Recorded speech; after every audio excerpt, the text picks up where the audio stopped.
do business with people they like. And so building those relationships and building a community feel where people feel, hey, I need some help. Nothing beats getting in a room together and just throwing stuff up on a whiteboard and seeing what sticks and what slowly slides off as you investigate it further. It's one thing to be able to say, hey, we know what the issues are. It's something entirely different to be able to say, and here's what the really smart CEOs are doing about it.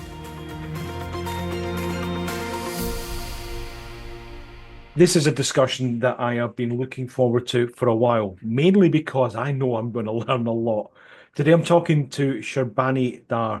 Now, Sharbani is the CEO of DotInfinity. It's basically an advisory service, an advisory business, looking about how AI and deep tech adoption happens in businesses, all from the human approach. How do we get humans bought into this and using it easily? And what's the user interface like? Now, Sharbani is originally from India, moved to Australia about 15 years ago, and was a director of design at Australia Post. She's worked with many companies, serves as a consumer advisor for the Monash Health, and also sits on the advisory board of Design Outlook. As I say, it's all about AI and deep tech. That's where the conversation goes. And Sharbani's no stranger to this because she does host her own podcast called Casks and Convos. So I'm really up against it. I'm making sure that we can keep the conversation going. We talk about AI and deep tech, human interactions versus maybe AI limitations. Interestingly, we talk about the limitations of AI, where everybody seems to be talking about that it's limitless. We also talk about acceptance and what limits are people prepared to go to. Sharbani's got something you need to really keep listening. She's got some really interesting thoughts about where this technology is going. And we do have a discussion about whether we agree it will be adopted in that way. We also look at the skills gap in companies that's really beginning to show itself now. And every study is showing that it's something that needs to be bridged over the next 4 to 5 years. But the big one here is about the human behavior that is needed for businesses to succeed in a very, very, very fast market of technological change. So let's kick off. Let's get right into it. Here's what Sharbani had to say. Hi, Sharbani. It's great to see you again. Hi, Graham. It's lovely to see you as well. I'm going to kick right into this. We've got so much to talk about this morning.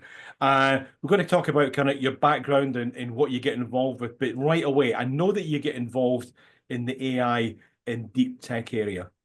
First of all, what is AI and deep tech and how do you get involved? Okay, great. Great question. So AI, as we all know, is artificial intelligence. It is essentially where, in layman's term, machines are doing a lot of thinking for you.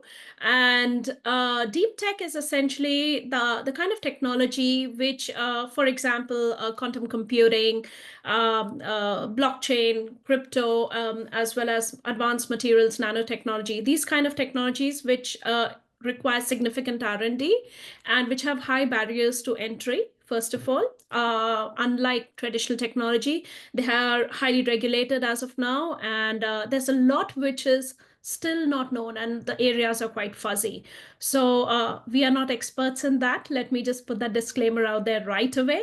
How I got into it is I'm a pure human-centered designer.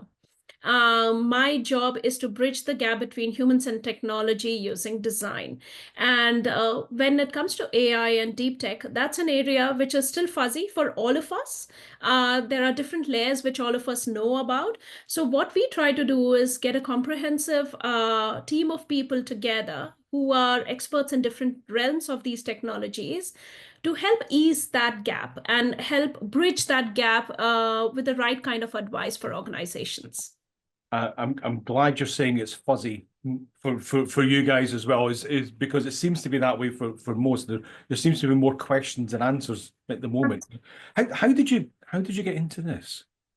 Well, I started my career as a human-centered designer. Oh God, many years ago. I don't want to take any numbers because that'll reveal my. I'm with you on that one. Yeah, let's just say, call it midlife crisis or whatever. But essentially, I realized that over the last few years, design as a craft has also significantly changed, but also customer behaviors are changing, and they're significantly getting impacted by, by AI coming into everyday workforce, and not just everyday work, but just the way we live. So I think I realized that there's an opportunity over there. Firstly, to understand what this change is looking like, and make sure that it continues to be human focused, because there's so much of noise, so much of clutter around technology right now. Everybody is just bedazzled by this, the all the conversations around AI. So there needs to still be that voice of reason which says that, hey, let's go back to the problem that we are solving. Let's go back to the humans that we are solving for, and then see what technology works best for them. It's not just, the tag of AI on every technology that we need to put. What are some kind of examples that you've been involved with in the past? You say you're a human-centered designer. Just to give us an idea on the areas that would work with somebody like yourself, even before AI. What kind of areas have you worked in? So I've been in the Australian workforce for quite some time now, probably 15 years. Yes, 15 years. And before that, I was in India. That's where I started my career. And I've worked with different organizations, starting from Nokia, Kyocera. And that was the days when Android and iPhone were first launched. So starting with the technology of, the first touchscreen phones. And that was when the importance of experience was realized. While a lot of the experience designers were looking at, website experiences and things like that in the beginning, suddenly people realized that experiences are a lot more tangible than just, clicking buttons and moving your cursor around. Obviously, there's a lot of work which has been done in the field of UX design much before that as well. But suddenly, the shift in mindset was that human-centered design is not just immediate interactions of humans and machines, but also the end-to-end service chain. If we are having a end-to-end technology service, which is going to the end customer, for example, or the end user, you need to understand, firstly, how customers are interacting with that service. Secondly, you need to understand how your staff is interacting with the customer or the service in order to provide, a quality service. And then you need to understand what are the underlying systems and the technology which is helping to augment all of those interactions, or helping to facilitate all of those interactions. And that essentially became the realm of human-centered design, looking at the end-to-end process, looking at ways that we can make it better, optimize it, not with the end goal of earning a revenue or with the end goal of, optimization of technology, but with the end goal of making it a better quality experience for the end user, as well as the staff or the humans which are servicing that experience.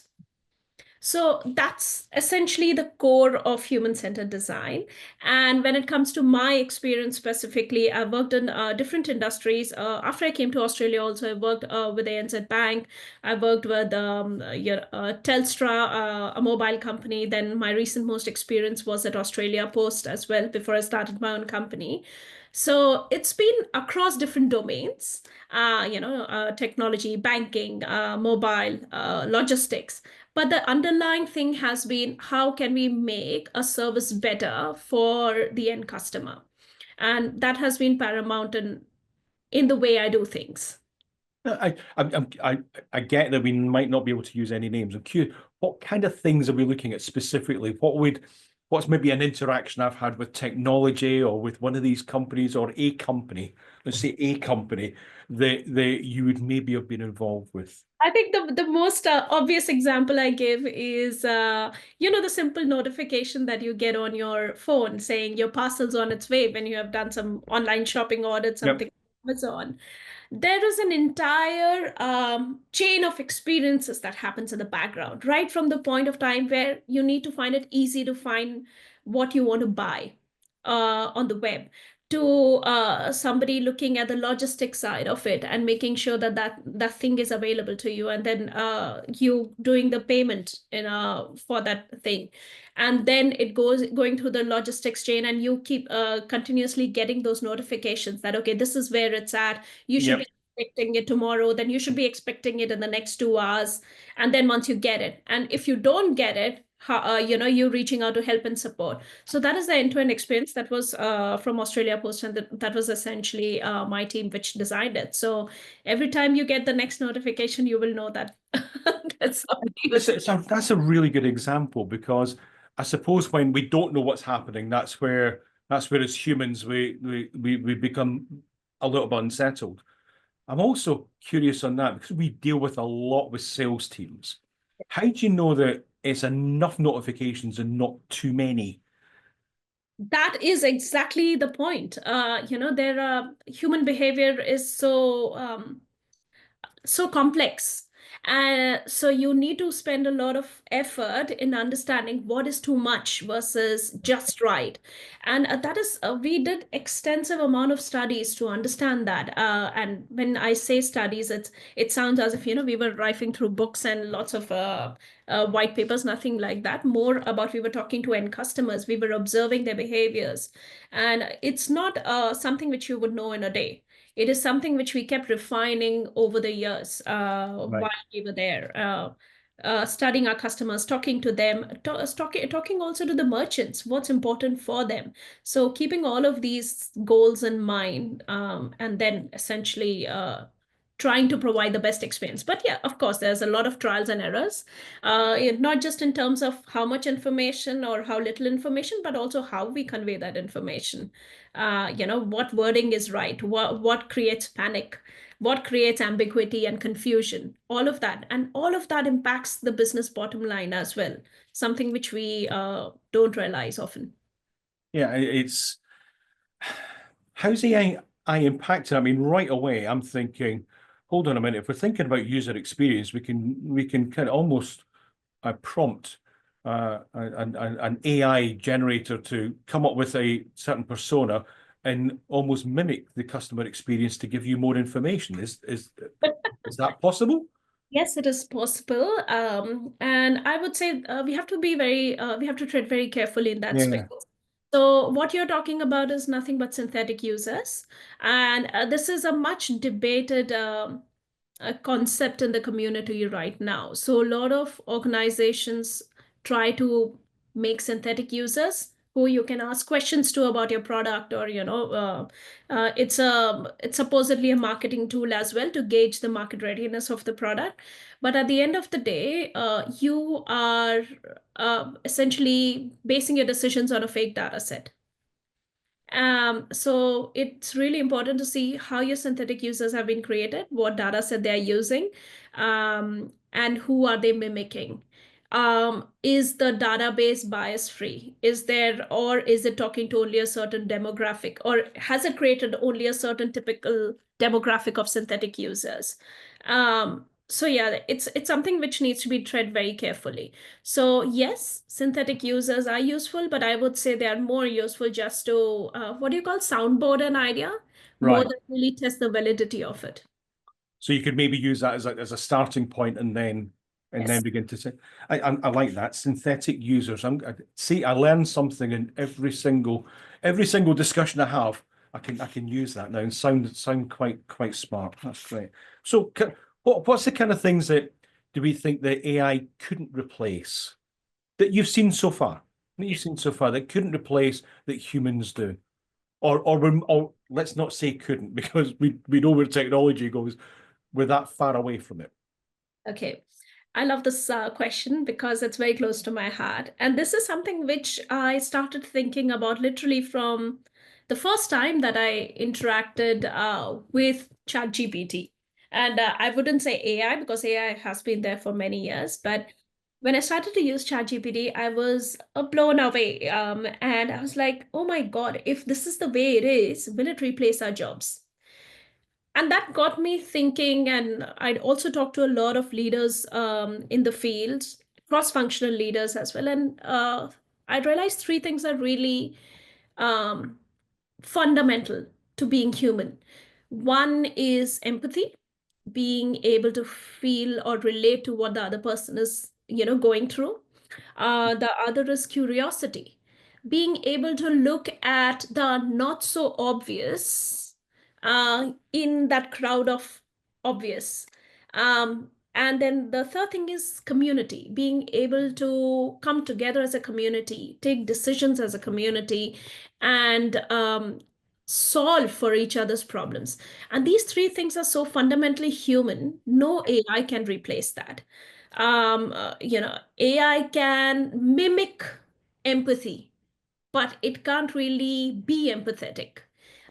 It can give you the most obvious answers, but it doesn't still know how to unpack that not so obvious trend or pattern, because all of its knowledge is based on pattern recognition.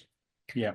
And community, obviously, we are coming together as a group of people with like-minded ideas, like-minded thoughts, or even sometimes complementary thoughts and ideas. So these are some of the things which AI can't replace at all. So I think these things will continue to be there. And I feel these three things together essentially are what do you call the building blocks of creativity. Because creativity comes from these different sources. Like you get creative when you start to realize, okay, these are the different problems that people are experiencing, and this is something which I can do about it. You get curious about, okay, what can be, something that I can do about it. And finally, community, because you are responding to, different voices around you, which kind of superpowers or augments your thinking, which gives rise to creativity. Again, it's, every survey that I've looked at over the last couple of years, when we look at how it's going to be integrated, and I think it's, just before we go on, can we just, because you brought up a really interesting distinction between AI and generative AI or chat GPT. AI has been around us for a long time, hasn't it? Yes, absolutely. What kind of things is it that we would interact with on a daily basis and assume that it's just kind of there and it's a function of I mean, first thing I'm thinking of is things like Spotify, where it's the algorithms are exceptionally good at suggesting music for me now. Yeah, or even Amazon for that matter. Amazon has been using AI extensively in their algorithms to essentially suggest, what you would like to buy. Yeah. Or even in their search, they've used it quite extensively to essentially, so when you type a very ambiguous search term like a gift for my wife, it uses AI to understand, okay, what can be possible things that somebody would like to give their wife. It will probably narrow down based on your shopping behaviors plus the general shopping behaviors and trends around to recommend, okay, this person is, say, 40 years old, their wife would be somewhere around the similar age range. So women of this age range prefer these kind of things, but out of that, probably only these kind of things are suitable as gifts. Like you can't really give them a hand mixer versus yeah. So it's good because technology is kind of taking in the data sets that we've always had. yes. I mean, supermarkets and retailers have been using these kind of data sets for decades. And it's just pulling them together in probably in a quicker, more direct fashion. Absolutely. And why are we going so far away? Look at healthcare as well. Just this morning, I was talking to somebody who's been one of the pioneers in breast cancer research in Australia. And as early 2000s, they've been using AI and they've been researching AI technology in imaging and screening of breast cancer to essentially detect it more accurately. So it's always been there. It's just that it's been getting better, and now it's so obvious. It's in your face. I say it in a very philosophical way, but ChatGPT is nothing but the manifestation of AI in a way, or generative AI is more like a manifestation of AI, so that people can really realize, oh my God, this is existing and it's there in our households now. But it has always been there. It's always, and I suppose something like ChatGPT was always likely to happen. Just because of the information that was going in, it's a case of pulling it together. We were talking the other day, and I remember when ChatGPT first came out, and it said, but it only goes up to 2021. That's a big fault. Nobody thinks about that now because there's been so much information that's been put into it. Absolutely. It's changed it. You mentioned about being in Australia. Have you? And I know you do work in the US as well. Do you see different rates of adoption, understanding, kind of even acceptance of Oh, technology? Let's talk about technology in the wider base. What do you see? I've seen a massive difference. I think um, well, with all due respect, I think Australia is a bit laggard when it comes to technology adoption, as compared to US or even some third world countries like China and India. Because I guess it's also because of the amount of funding that they have in terms of technology investments, the kind of environment, what do you call the infrastructure that they have for technologists to try and experiment, which probably might change with the current um, regulations. You never know. But Yep. I think it's also the overall attitude of risk averseness. There's a high appetite for risk in countries like US, India, and China that I have observed, which is still not there in Australia. And it might, I don't know what's the exact reason. Obviously, I'm sure there must be some research around it. I haven't really looked at that. But I feel it might be a bit around, we want to make sure that something has been tried and tested in another economy before we try and test it in ours. Okay. It might be also because of our smaller population size, so it's harder to do a quick test, which can be, a safe market bet, simply because of the limited population size. Whereas when you go for larger populations, it's really easy to test, cheap and quick. So it's a lot more conducive to quick technology innovations.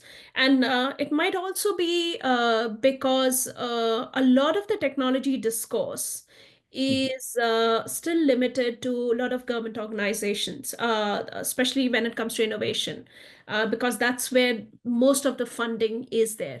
And I have heard it firsthand from one technologist, an Australian technologist who was trying to launch a very successful product over here, and he faced a lot of resistance from Australian investors, simply because they did not want to take the risk and put their money in something which showed some promise, but they didn't have the way to test it out.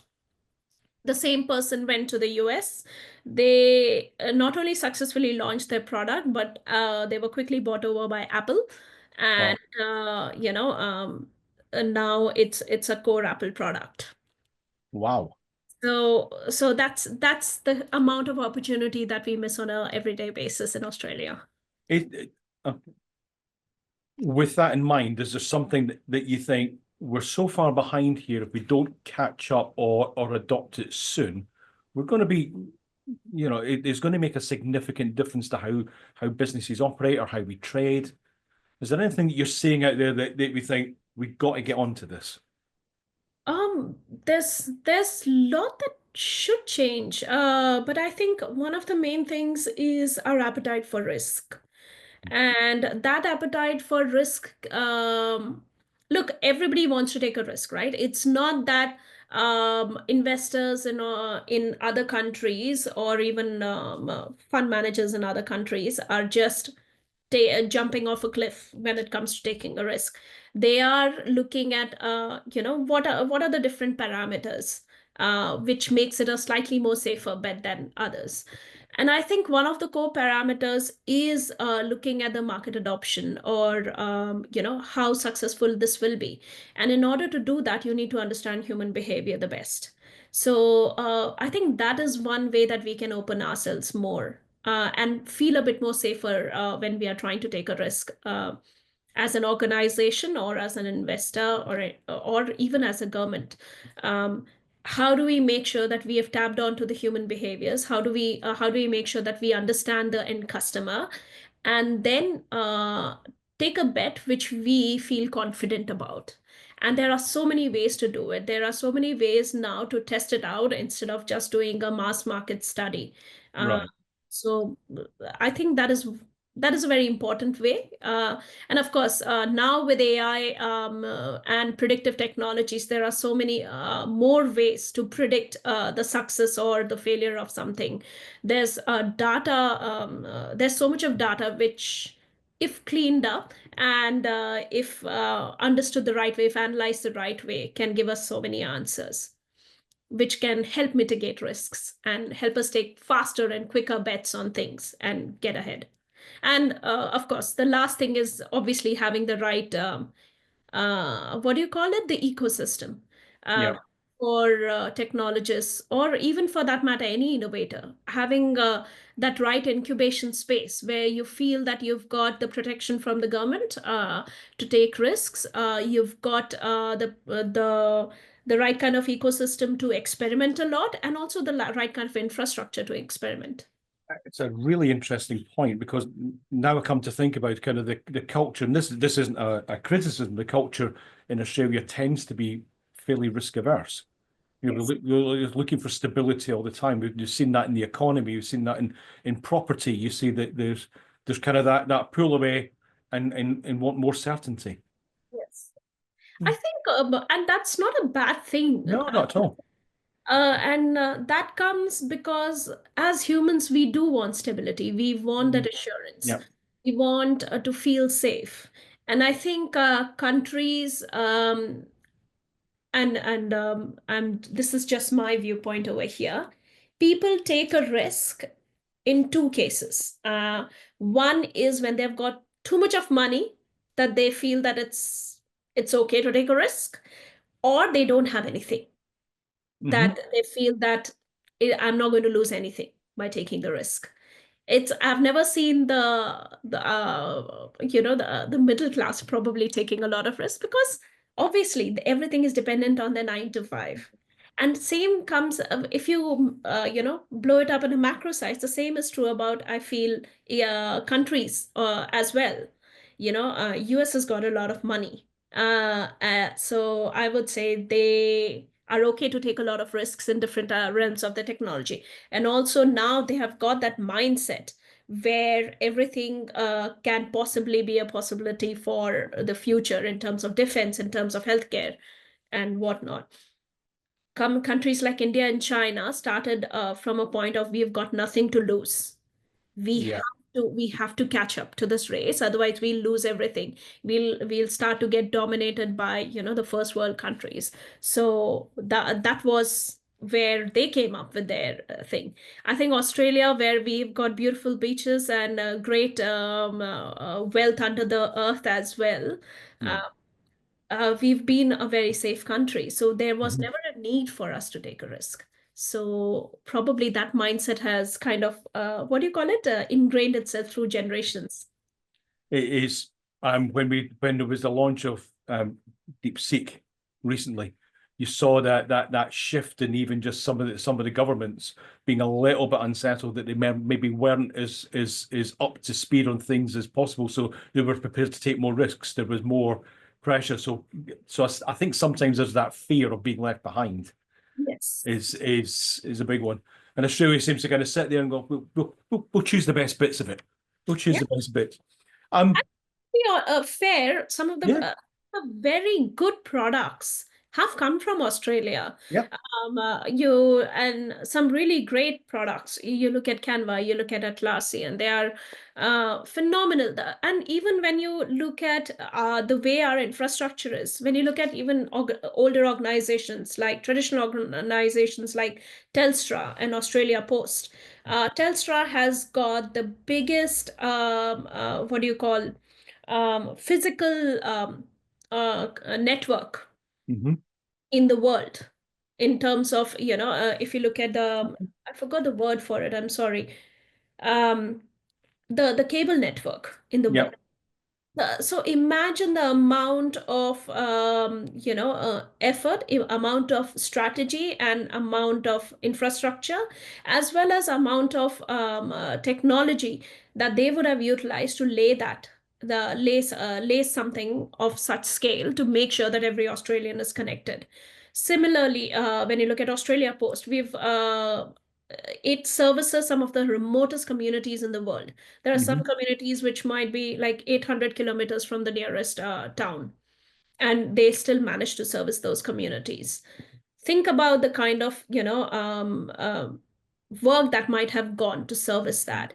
You look at our big four banks, they are considered some of the safest banks in the world, some of the most stable banks. So there is a lot of merit in this. Yeah.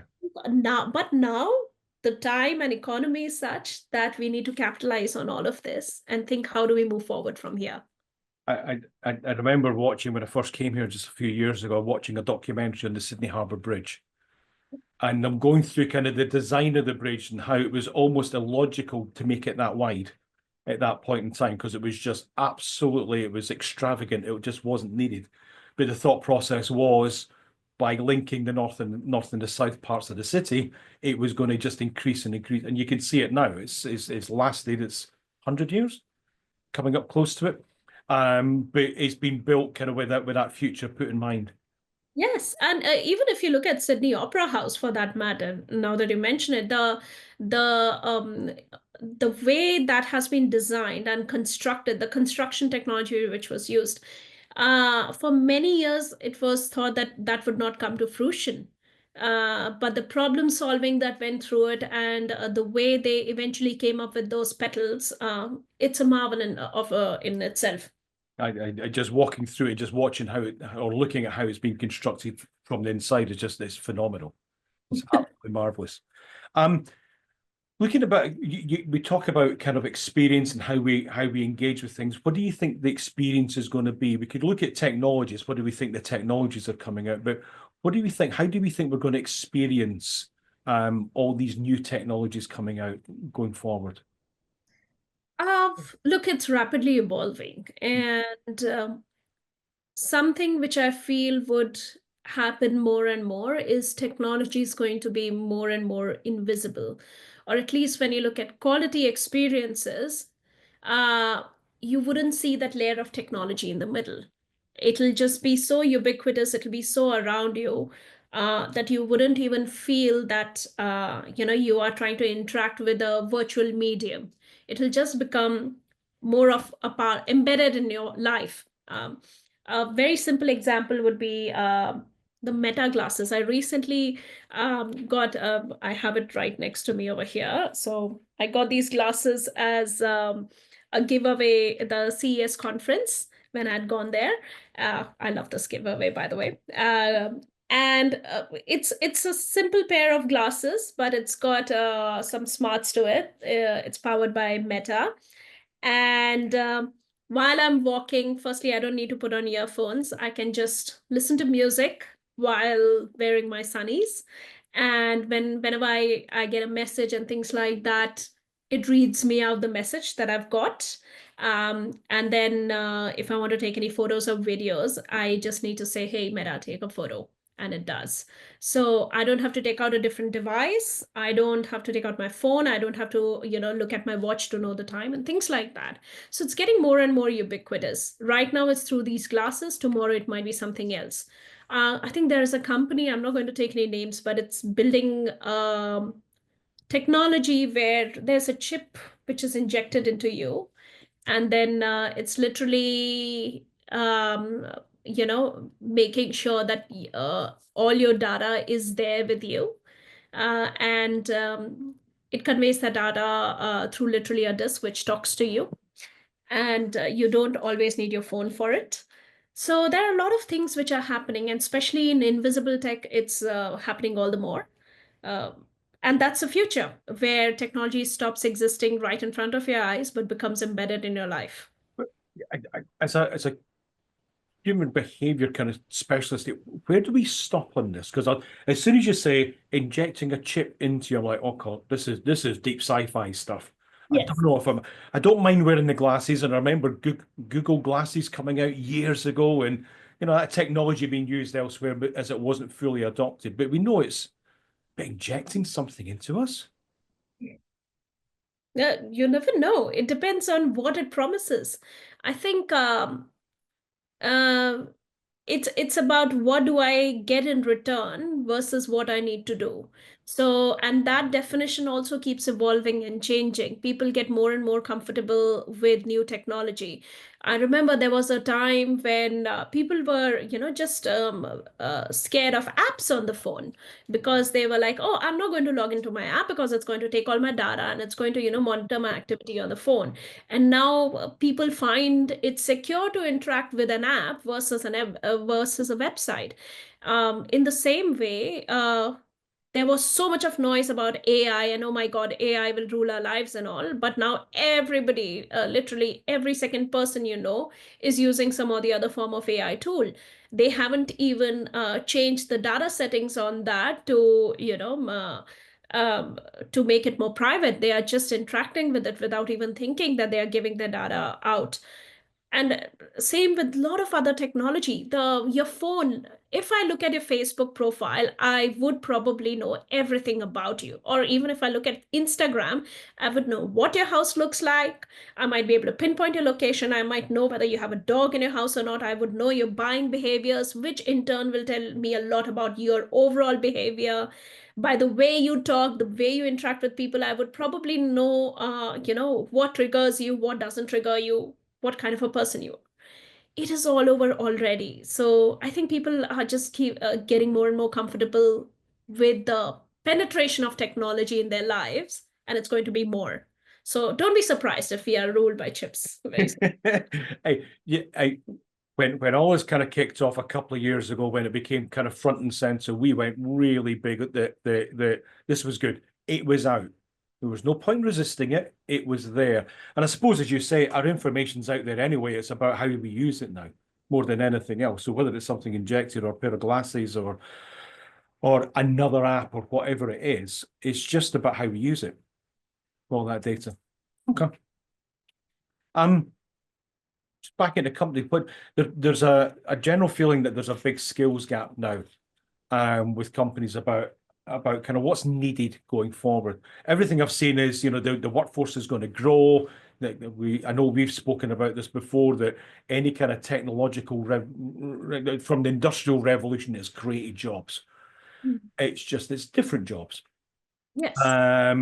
What do we think companies need to be kind of doing front and center to make sure that their employees are there, that they've got the capabilities to be able to capitalize on this going forward? I'm thinking more about the skills. Is it soft skills? Is it hard skills? What do they need? It's a mix of all of them. And I think that's where a lot of change management in organizations fails right now, because a lot of companies, they want to adopt new technology. They want to adopt, they want to upgrade their technology from legacy tech. And one thing which they fail to see is their biggest asset, which is their people. It's always, okay, we want to get new technology, we want to get ahead, so let's adopt this technology or let's adopt the solution. They do not look at what is the current skill set of employees, what is it that they need to be upskilled in, or what is the makeup of the cross-functional team, and also what are the soft skills versus the craft skills that they're getting to the table. And that eventually makes any change management exercise fail. So for companies to stay ahead in the race, they have to continuously keep looking at what is the employee workforce like, how can they evolve it, and how can they augment it, instead of always thinking, how can we replace it? Because eventually we'll come to the time where we are right now, where there's a skill shortage because we haven't upskilled our workforce. We have just chucked them out of the door in order to get the new workforce in, but there is no new workforce because the advancement has happened too quickly. There's nobody there's very limited number of people who have been part of the advancement from an early stage. So there's this big gap where we haven't trained people, and we haven't trained people in the direction that we want to. As an organization, my employees already know about the challenges that my organization faces. They are well versed with, what are the overall, firstly, the overall outcomes that I need as an organization, plus the overall setup and the makeup of the organization. So if we are not upskilling those employees, and not just upskilling in terms of their craft upskill, but also upskilling them in terms of their behaviors, their mindsets to adopting new technology and interacting with it, then that's a huge opportunity lost. We have spent millions of dollars in getting a new technology, and we have set it up to fail because we have lost the opportunity of this massive workforce, this amazing amount of wealth of knowledge about our own organization. We have just shown at the door. Right, but I mean, I suppose this begins to overlay. We've seen a huge change in the workforce and the demographic and the age range. I'm reading a book at the moment. I just have to get the title out. The End of the World is Just Beginning. I don't know if you've read that one. It's a really interesting kind of read on the demographics that are happening and just how we need to change the workforce. And interestingly, it was written just before this kind of launch of generative AI. And looking at where the gaps are, and immediately I'm listening to this. So it's only a couple of years old, and it feels like maybe a touch out of date just because it's only 2 years old, which is quite interesting that it's moved on so quickly. But looking at the challenges we have with human resourcing, with having people there, and it's about how does AI and how does generative AI and any other deep tech, how does it help us just bridge that gap rather than replace? Yes. You know, I mean, it gives us an opportunity because it's a very interesting. I would recommend it highly, and I only just come across it this week. So, so we would say that's potentially a blind spot for companies at the minute. Just that change, almost that natural change management kind of process that we've gone through forever. Yes, and I would say also, whenever an organization is going through a change or thinking of changing or thinking of a new product line or in that space where they're like, okay, what next? Yep. It's really important to also think, what is your core strength? What is it that no other organization in the world can offer? Is it your network? Is it your logistics network, or is it your, a specific product feature that you have that nobody else can do? Or is it something which you did really well, which nobody else did? And then you think of how can you augment that, because that's what the customers relate to. That is what they value the most within your offering. Yep. So how can you really augment that using your current workforce, using new technology, and using AI to its best? How can you make it, how can you essentially help really augment your own product or your own core capability by using what you have?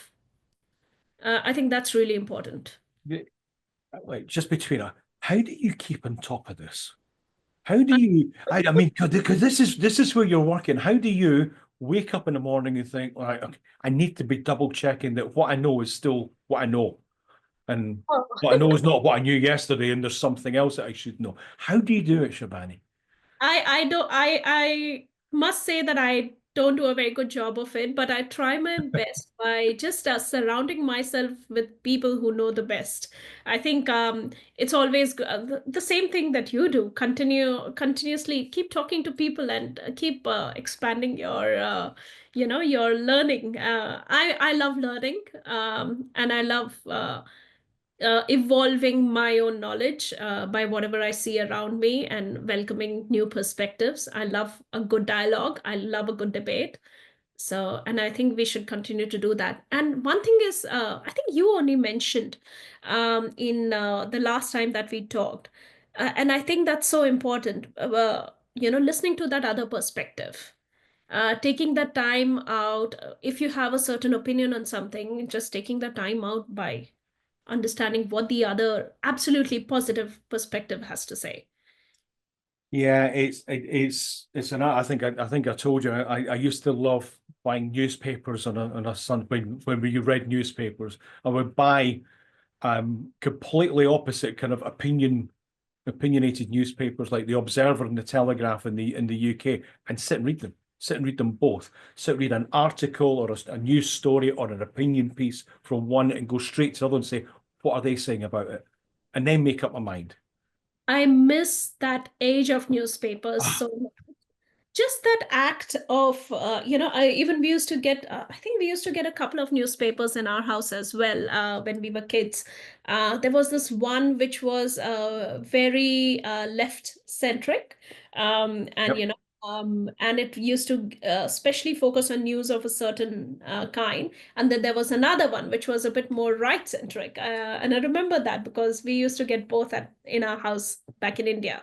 And India still is one of the countries which has got highest circulation in terms of English newspapers. Um, Right. so very high consumption of newspapers over there. And one thing which I loved was this act of this newspaper lying on the dining table. And every morning when we would be having breakfast, all of us would be browsing parts of the paper. And I remember, fighting with my dad for who gets what section. And it's such a it was such a good thing because even you don't have to make that added effort of opening up a website or a news site or anything like that. We just have this newspaper and we are consuming information just Yep. very consciously. And every member of the family, different age groups are consuming information in different ways. That thing is absent now because we choose what information we consume. A lot of times it converts into utter crap, of course, pardon my language, No, you're good. but also a lot of biased consumption because of the way digital technology consumption is tailored now. You are often fed more and more of your own viewpoint. So we miss that. One thing which I do very small effort, which I do to counter that is every morning, and my son hates it, but he has to listen to it. Like I turn on the SBS News or ABC News one after the other in the podcast in the morning, just so, everybody just listens to what's happening around the world. Yep. So I think I agree. I think it is something that we miss. We the kind of that wider range of news. I think I probably know less about what's going on locally than I've ever known. Because we go in for what we're interested in without looking at the periphery. yes. I did say at the beginning where we're going to go to a lot of different places on this. Curious, 10 years time, you wake up. So you wake up in the morning in 10 years time, which will be 2035. What's changed around us? What do we think we're going to be interacting with? They've gone. We're allowed old-fashioned technology. We're allowed a crystal ball. What are we going to be using then? You think? How's life going to be different? We've gone from newspapers to kind of listening to podcasts and consuming it. What do we think? I don't know. It's things are changing so rapidly now. It's hard to imagine how things would be in 10 years' time.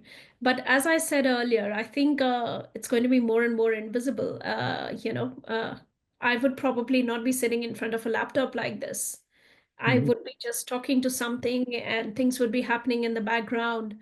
And I would only need to look at an interface when I need to. It would change our behavior significantly. I think we will be very technology dependent. Dependency is going to be even more and more, but it's also going to be very subconscious. The kind of interactions we have. Probably that might give us more time to do some tangible non-technology things that we don't always do. Now, it depends on what people want to do with their time, but I feel that that urge to continuously consume, or what do you call it, doom scroll through media might actually change. I have a feeling those kind of behaviors might change, that obsessive compulsive interaction with visible media of technology might actually reduce because it will be so ubiquitous you wouldn't even be looking at interface to interact with it. So maybe that might reduce and you will be more immersed. A lot of immersive technology will be there to tell you, give you information, give you content. Those are just my speculations. And interesting. That would mean that kind of the doom scrolling was almost restricted to a few kind of decades of people where people were born. social media would then have to interact in a very different way. Yeah, I feel especially social media would Yeah. start to become very tangible. In the sense, maybe it's, I don't know, it's like your communities would not be just limited to a device, or people following you on Instagram or anything like that, but a lot more interactive communities where you are interacting with different people in a lot of different ways, Yeah. and just through a single device. But yeah, information will be all over. It depends on how much of it we'll be sharing versus not, and how that sharing is then fueling the ecosystem of people around us as well, the communities around us. Interesting. Very, very fuzzy, but yeah. Yeah, and we'll wake up in the morning and check the chip in us, make sure that we're still healthy and we're still in what we need to do to remain like that on a daily basis, probably. Yes, yes. It's exciting, it's one of those things.